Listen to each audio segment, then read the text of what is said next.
question. Does the government represent the people? Now, this is what they found. This axis here represents public support for any given idea. On the left, at 0%, are ideas that not a single American wants. On the right, at 100%, are ideas that everyone supports. This axis represents the likelihood of Congress passing a law that reflects any of these ideas, from a 0 to a 100% chance. On this graph, an ideal republic would look like this. If 50% of the public supports an idea, there's a 50% chance of it becoming law.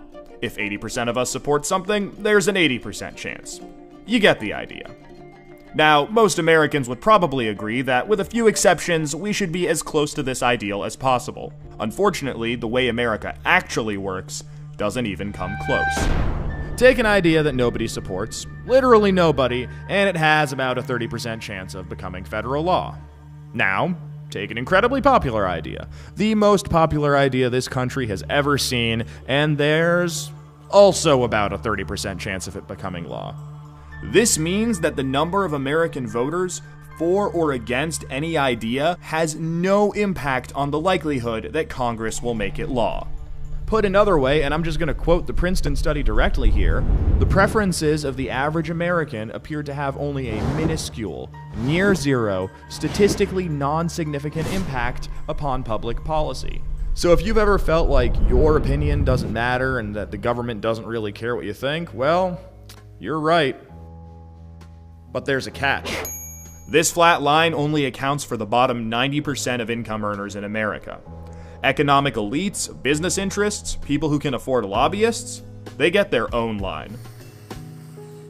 Look at how much closer their line is to the ideal. When they want something, the government is much more likely to do it. And when they don't, they have the power to completely block it from happening, no matter how much the rest of the country supports it. They get what they want, and guess who ends up paying for it? We pay for it with the most expensive healthcare in the world. We pay for it with a tax code that's a complete mess. We pay for it with internet that's slower and more expensive, with wasteful spending, a floundering education system, a catastrophic drug war, and 1 in 5 American children born into poverty. Almost every major issue we face as a nation can be traced back to this graph. How does this happen? Well, just follow the money. Right now, it's perfectly legal to buy political influence in America. Here's how it works. Let's say a big bank wants a law that would force taxpayers to bail them out again if they repeat the exact same reckless behavior that crashed the global economy in 2008. Not exactly the most popular idea with the public, and Congress knows that. That should be the end of it. But that's where the money comes in. It's perfectly legal for our bank to hire a team of lobbyists whose entire job is to make sure that the government gives the bank what it wants. Then, those lobbyists can track down members of Congress who regulate banks and help raise a ton of money for their re-election campaigns.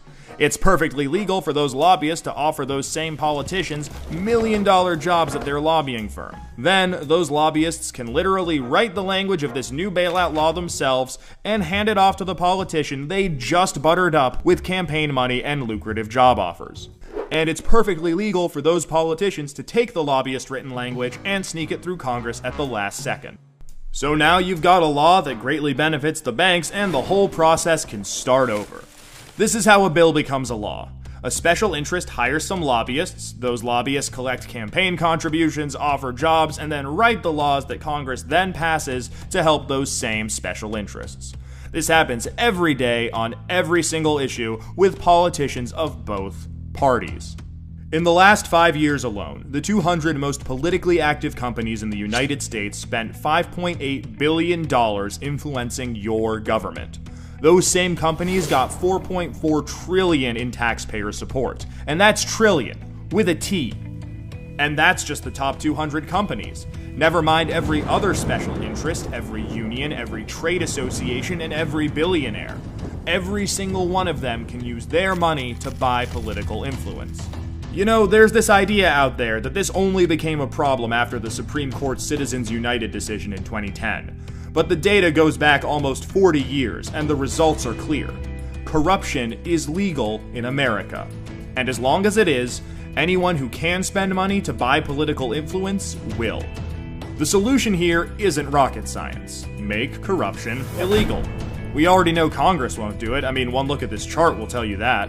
What we need is a plan that lets us go around Congress and do what the American people do best: fix this mess ourselves. Well, good news. We have that plan and it's already working. Now that we've got the problem covered, let us show you how to be part of the solution.